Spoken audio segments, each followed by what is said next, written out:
성숙자반 네 번째 말씀 묵상, 지난주에 이어서 이번 주에 두 번째로 오늘 함께 나가도록 하겠습니다. 읽어가면서 함께 나누겠습니다. 말씀 묵상의 방법입니다. 사물이나 사건을 인식하는데 세 단계가 있습니다. 첫째는 눈에 보이는 것을 보이는 대로 인식하는 단계입니다. 어린아이가 이 단계에 있으면 지극히 자연스럽습니다. 그러나 성인이 되어서도 이 단계에 머물러 있으면 미숙한 인간이 됩니다. 보이는 것에 따라 일희일비하느라 사려 깊은 삶을 살 수 없기 때문입니다. 둘째는 보이는 것을 통해 보이는 것 너머에 보이지 않는 것을 인식하는 단계입니다. 마지막 단계는 보이는 것 속에서 보이지 않는 이면까지 보되 그 본 것을 자기의 삶에 적용하는 단계입니다. 이 단계의 삶이 가장 바람직합니다. 이 단계의 사람은 나날이 긍정적인 방향으로 그 삶이 성숙되어 가기 때문입니다. 하나님 말씀 묵상하는 단계도 마찬가지입니다. 성경 말씀이 4,000년 전 아브라함 이야기, 3,000년 전의 다윗 이야기, 또 2,000년 전의 초대교회 그 이야기가 사실 우리와 직접적인 관계가 없다고 볼 수도 있거든요. 그냥 그런 이야기가 있었다로 끝나면 그냥 그런 이야기일 뿐이지만 오늘 이 내용처럼 그것이 나의 삶에 어떤 의미가 있는지, 그리고 주신 그 메시지를 가지고 어떻게 내 삶에 적용해 가는지에 따라서 그 말씀은 우리의 삶을 완전히 바꾸어 놓고 뒤집어 놓고 흔들어 놓는 능력의 말씀이 됩니다. 오늘 함께 이 말씀 묵상에 대해서 이 세 단계를 가지고 살펴볼 텐데요.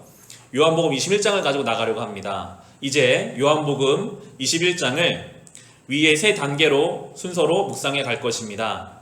요한복음 21장은 복음서의 마지막 장인 동시에 사도행전으로 이어지는 장입니다. 복음서의 결론이며 사도행전의 서론이 됩니다. 요한복음 21장은 복음서와 사도행전을 이어주는 연결고리라는 의미에서 대단히 중요합니다. 사복음서의 마지막 장, 그리고 교회가 시작되는 사도행전의 서론이 되는 이 요한복음 21장을 함께 이제 살펴볼 텐데요.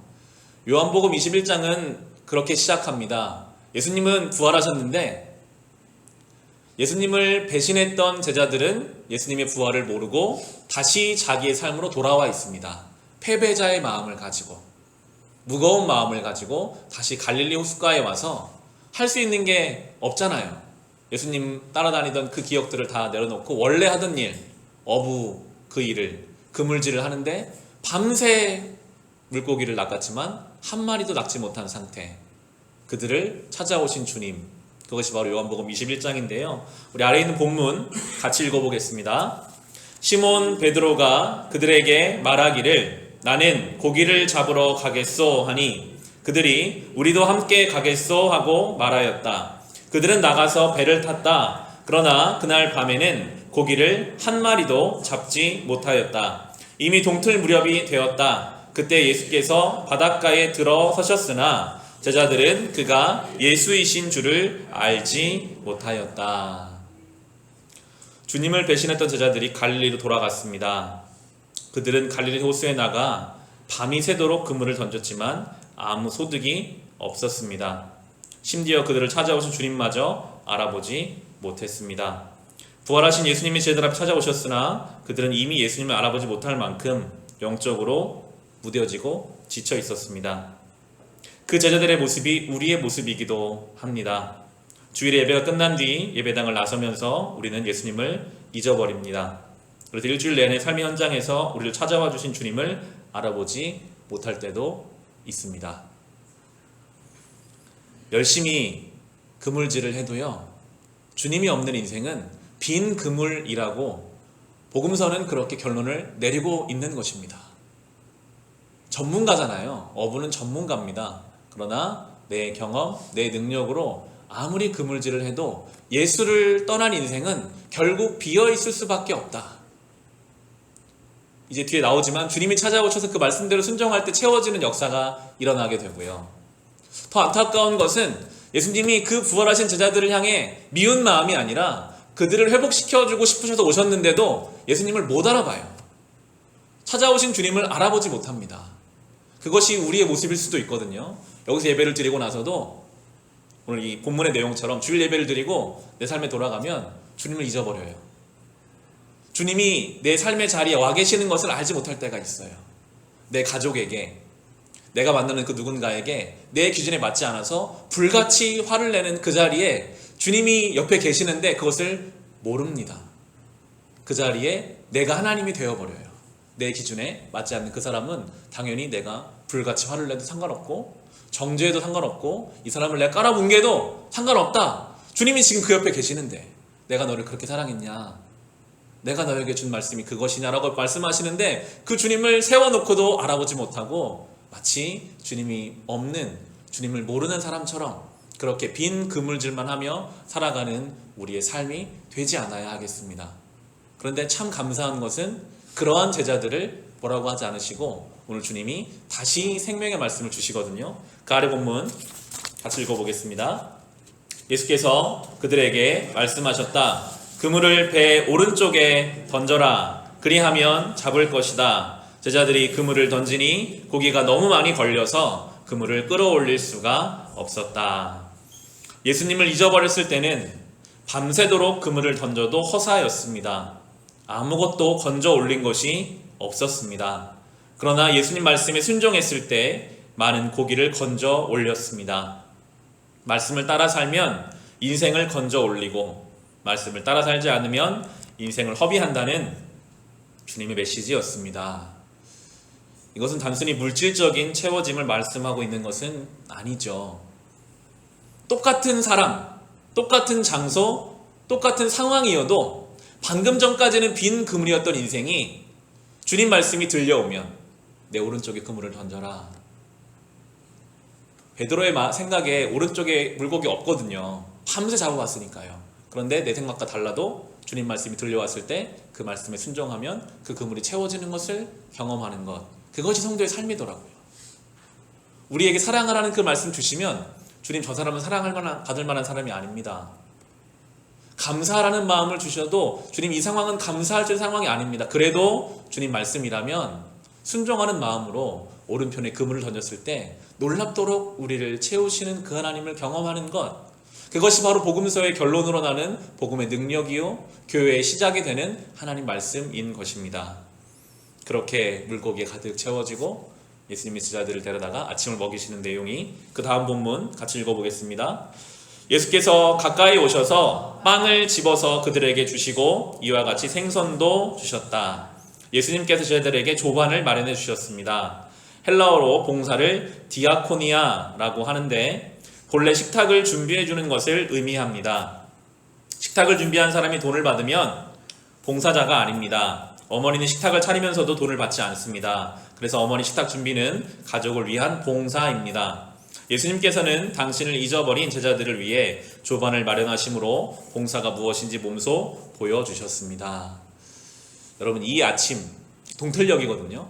밤새 피곤한 제자들을 불러다가 모닥불을 피워놓고 직접 떡을 굽고 생선을 구워주신 예수님, 아침 분위기가 어땠을까요? 화기애애하지는 않았을 거예요. 제자들은 미안하잖아요. 배신했던 제자들, 그 예수님 가까이 와도 알아보지 못했던 제자들, 예수님은 아무 말씀 안 하시고 배고픈 그들을 먹이시는 이 장면, 예수님은 디아코니아, 참된 봉사를 하셨습니다. 바라는 게 없었어요. 정죄하지 않으셨어요. 너희 왜 나를 배신했니? 이거 먹으면 이제 나를 위해 뭐든지 다 해야 될 거야. 이런 말씀 없이 사랑하는 마음으로 봉사하십니다. 우리는 이런 봉사를 하고 있을까요? 저의 요즘 주 업무 중에 하나가 저희 쌍둥이들 큰일을 보면 그 아이들을 이제 물티슈로 살짝 닦아놓고 이제 들어가지고 화장실에 가서 이제 밑에 닦아주는 거. 근데 그게 어느새 제 역할이 됐더라고요. 그래서 이제 큰일만 보면 저를 불러요. 이제 큰일을 봤으니까 가서 좀 해라. 그러면 오늘도 한 5번, 6번 넘게 한 것 같은데, 그러면서 제 마음에 그런 생각이 드는 거예요. 야, 이거 나중에 얘가 기억할까? 이거 모르고 자기가 큰 것처럼 하면은 괜히 서운할 것 같고, 내 자식인데도 뭔가 참된 봉사가 아니라 뭔가를 바라고 뭔가를 알아줬으면 하는 그 마음이 우리의 마음이더라고요. 우리가 누군가에게 뭔가를 할 때요, 우리는 뭔가 그것을 알아주기를 바랍니다.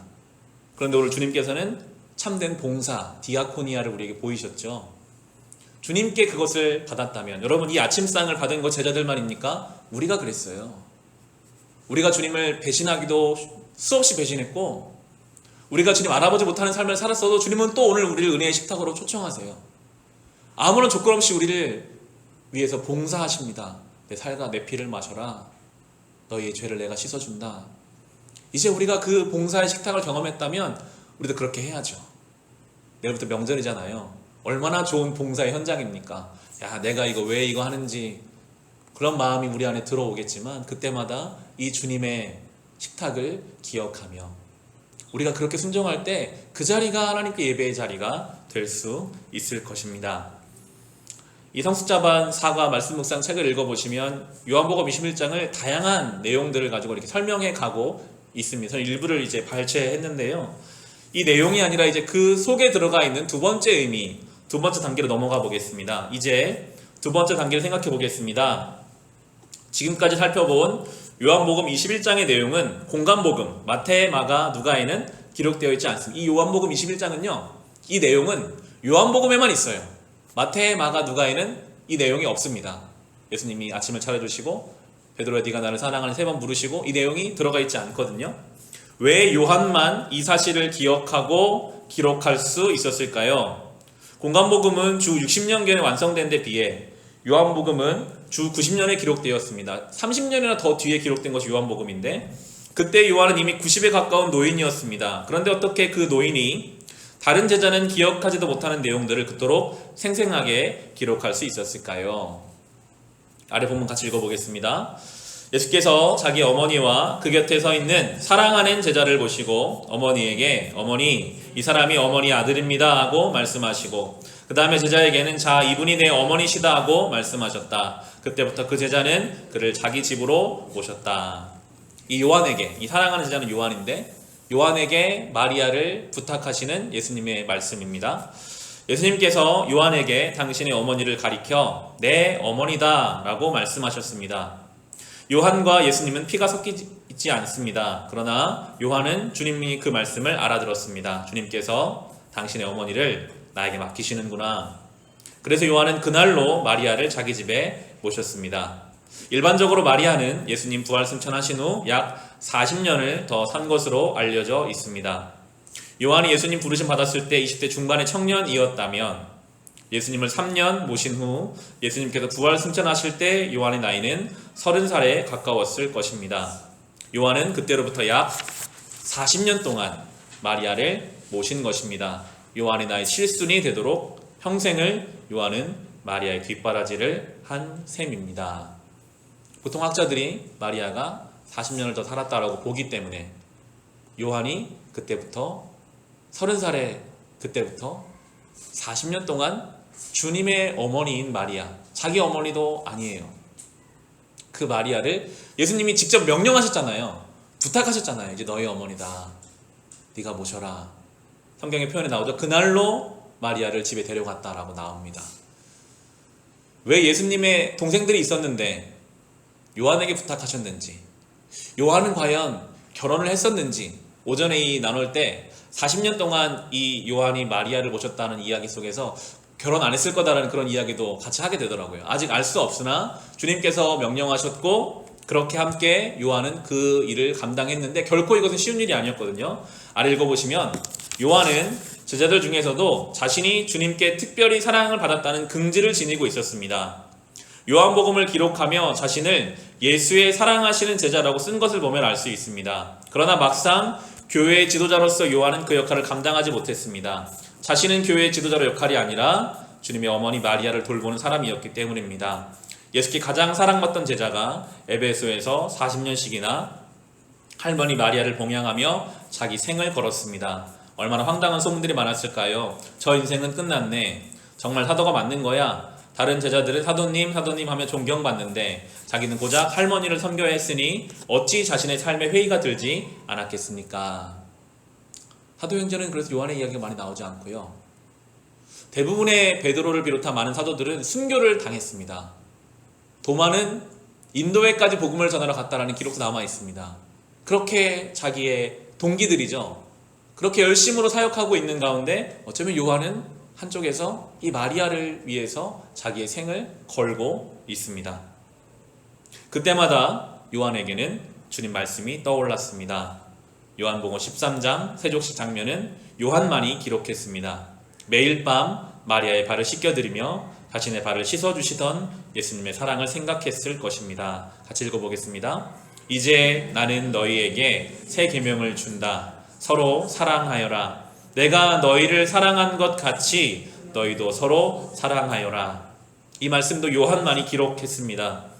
예수님이 주신 새 계명은 큰 자가 작은 자를 사랑하는 것이 아니요, 부자가 가난한 자를 사랑하는 것도 아니요, 서로 사랑하라는 것이었습니다.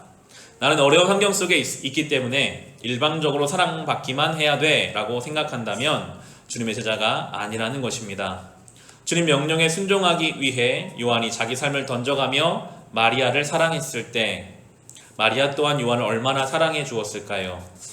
마리아는 자신이 낳고 품으로 키운 예수, 이 세상 누구도 모르는 자기 아들 예수에 대한 이야기를 요한에게 들려주었을 것입니다.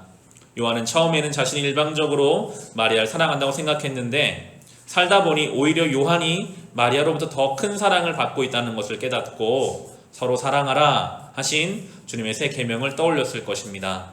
그 말씀을 요한복음에 기록하면서 주님 말씀 가운데 틀린 말씀이 하나도 없음을 새삼 확인하며 감격했을 것입니다. 이 모든 것은 요한이 주님께서 자기에게 주신 삶의 자리를 믿음으로 지킨 결과였습니다. 그 자리를 지켰기 때문에 박차고 나가는 것이 아니라 주님 말씀에 너희 어머니다 하신 주님 말씀에 끝까지 순종하며 그 자리를 지켰기 때문에 요한에게 주신 은혜가 분명히 있었습니다. 이제 이 내용을 가지고 우리의 삶에 적용하는 것이 세 번째인데요. 세 번째 단계는 적용의 단계입니다. 지금 우리는 과연 주님께서 주신 삶의 자리를 말씀으로 지키려 하고 있습니까? 아니면 주어진 삶의 자리를 회피하고 다른 자리를 넘보려고 하는 것은 그리스도인의 바른 자세가 아닙니다. 현재 내게 주어진 삶의 자리를 말씀으로 지키면 주님께서 주님의 때에 삶의 자리를 옮겨 주십니다. 때로 우리의 자리가 불편할 때가 있거든요. 왜 나는 이 마리아를 모셔야 하는가? 왜 나인가? 말씀을 준비하면 저도 그런 생각을 해왔더라고요. 개척교회를 섬기고 있잖아요. 대부분의 저의 동기 목사님들은 아직까지는 교회에서 부목사로 사역하고 있습니다. 교회에서 더 목회를 배우고 함께 팀으로 사역하기도 하고 이미 있는 교회 안에서 함께 좀 더 안정적인 사역을 하는 것처럼 저는 보일 때가 있죠. 개척 사역을 하면서 때로 외롭기도 하고 두렵기도 할 때 왜 하나님 나는 이 자리로 나를 부르셔서 이 개척교회에 때로는 무겁고 외로운 길을 가게 하십니까? 라는 생각이 들기도 했던 것 같아요. 지금은 저희가 아이를 가졌지만 한 5년 정도 난임 부부였으니까요. 왜 하나님 다른 가정은 둘째도 생기고 아이가 생기는데 우리 가정은 아이가 생기지 않습니까? 그런 생각을 하기도 했고요. 저는 사실 과학을 좋아해서 과학교사가 되는 것이 꿈이었습니다. 고등학교 2학년 때까지는 과학교사가 되려고 나는 교원대에 가서 과학교사가 되리라. 그런데 고등학교 2학년 여름 수련회 때 이제 목사로 서원을 하게 되고 그 다음부터 이제 신학을 하게 되었는데 때로 그런 생각 들 때가 있죠. 하나님, 내가 그때 그냥 과학교사로 갈 수 있었다면 좀 더 편안하게 신앙생활 할 수 있지 않았을까요? 왜 나를 이 길로 부르셨습니까? 그런데 그런 생각이 들지만 그럼에도 이 자리를 하나님이 보내신 자리라고 믿고 지킬 때 그러한 생각과는 비교할 수 없는 은혜가 있더라고요. 하나님의 위로하심이 있더라고요. 그 삶의 자리를 그냥 우연히 그 자리가 생긴 것이 아니라 하나님이 보내신 자리라고 믿고 요한처럼 그 자리를 지켜낼 때에 하나님이 그 삶의 자리를 언젠가 하나님 원하시는 방향으로 이끌어 가시는 것을 경험하는 것, 그것이 믿음이고 그것이 성도의 삶입니다. 요한이 그랬거든요. 마리아가 세상을 떠난 뒤 주님께서 사도 요한을 요한복음, 요한 1서, 요한 2서, 요한 3서, 요한 계시록을 기록하는 당신의 도구로 쓰셨습니다. 그럼 어느 제자보다 더 성경을 많이 기록한 사람이 바로 요한이죠. 그때를 위해 주님께서는 요한으로 하여금 오랫동안 마리아 봉양의 자리를 지키게 하심으로 그를 당신 합당한 도구로 훈련시킨 것입니다. 지금 내게 주어진 삶의 자리에 충실하지 않고서는 주님께서 원하시는 섭리가 내 삶을 통해 이루어질 수 없습니다. 여러분, 하나님은요, 모든 것을 우리의 삶 속에서 계획하시는 분이시기에 여러분이 지금 살고 있는 그 자리가 하나님의 뜻입니다. 하나님의 뜻을 모르겠습니다 하신다면 지금 나를 살게 하신 그 자리가 주님의 뜻인 줄 믿고 오늘 내가 할 수 있는 그 일에 순종하며 그렇게 그 자리를 살아갈 때에 주님께서 우리 삶의 자리에서 주님의 일을 이루어 가실 것입니다. 결론입니다. 첫째, 말씀 묵상은 말씀의 절대성을 받아들이는 것에서 시작됩니다. 하나님 말씀을 얼마나 절대적으로 받아들이는가에 따라 내가 하나님과 맺는 관계의 깊이가 결정됩니다. 요즘 우리가 요한복음 묵상하잖아요. 내가 너희를 사랑한 것 같이 너희가 서로 사랑하라. 그 말씀을 절대적으로 믿는다면 거기에 조건이 안 붙어 있어요. 너의 코드에 맞는 사람을 사랑하고 코드 맞지 않는 사람은 그냥 냅둬라. 그런 조건이 없잖아요. 그러면 절대적으로 주님 말씀 믿는다면 되든 안 되든 그 말씀 붙잡고 씨름해야죠. 주님, 제가 저 사람, 주님 나를 사랑하신 것처럼 사랑해 보겠습니다. 그런데 내가 듣기 편한 말씀은 순종하고 나의 상황에 맞지 않는다고 그것을 뒤로 밀어버린다면 그것이 하나님과 나의 관계가 되어버리는 거예요. 말씀을 절대적으로 순종하라고 오늘 결론 내고 있습니다. 아무리 말씀 묵상하고 연구해도 말씀대로 살려 하지 않으면 말씀의 절대성을 받아들이는 것이 아닙니다. 절대자이신 하나님이 말씀이고 또한 하나님이 말씀이시기 때문입니다. 둘째입니다. 말씀 묵상은 현재 주어진 삶의 자리를 통해 충만해집니다. 마리아 봉양이라는 삶의 자리를 절대적으로 받아들였을 때 요한은 다른 제자들이 듣지 못한 주님 음성을 들었습니다. 현재 내게 주어진 삶의 자리가 어떤 자리이든 그 자리가 지금의 내게 필요하기에 하나님께서 주신 것입니다. 그 자리를 하나님 말씀으로 지키고 하나님 말씀의 절대성을 그 자리에서 구현하고자 할 때 하나님께서는 바로 그곳에서 당신의 음성을 우리에게 듣게 하십니다. 자기의 삶의 자리가 사역지요 선교지입니다. 여러분의 그 자리에서 주의 말씀을, 생생한 주의 말씀을 들으시기 바랍니다. 그 자리를 지키는 가운데 말씀에 풍성해지는 것을 경험하시기 바랍니다. 마지막입니다. 셋째, 말씀 묵상에서 성경 필사는 매우 중요합니다. 하나님께서는 당신의 말씀을 카세트 테이프로 녹음해 주시지 않았습니다. 문자 속에 당신의 정신을 담아 주셨습니다. 그래서 성경을 손으로 필사해 보면 그 문자가 담고 있는 하나님 말씀의 깊은 의미가 내 속에 각인됨을 느낄 수 있습니다. 지금이야 인쇄로 찍어내지만 아주 오랜 기간 동안은 성경은 손에서 손으로 필사로 옮겨지게 하셨습니다. 하나님이 정하신 하나님 말씀을 전달하는 방식이 문자예요. 쓰도록, 문자로 남기도록. 그래서 이주철 목사님 같은 경우에는 많이 강조하시더라고요. 정말 영적으로 힘들 때 성경 필사를 하시오. 어려운 상황 가운데 있을 때 성경을 진중한 마음으로 쓰는 그 자리가 분명히 은혜가 있다. 목사님 글을 읽어보면 본인이 경험했고 많은 것을 보신 것 같아요. 성경 필사로부터 얻는 은혜가 있음을 이야기하고 있는데요. 깊은 말씀 묵상을 위해 하루에 몇 절씩이라도 성경을 써보면 눈으로 읽을 때에는 상상치도 못한 말씀의 깊은 의미를 깨달을 수 있습니다.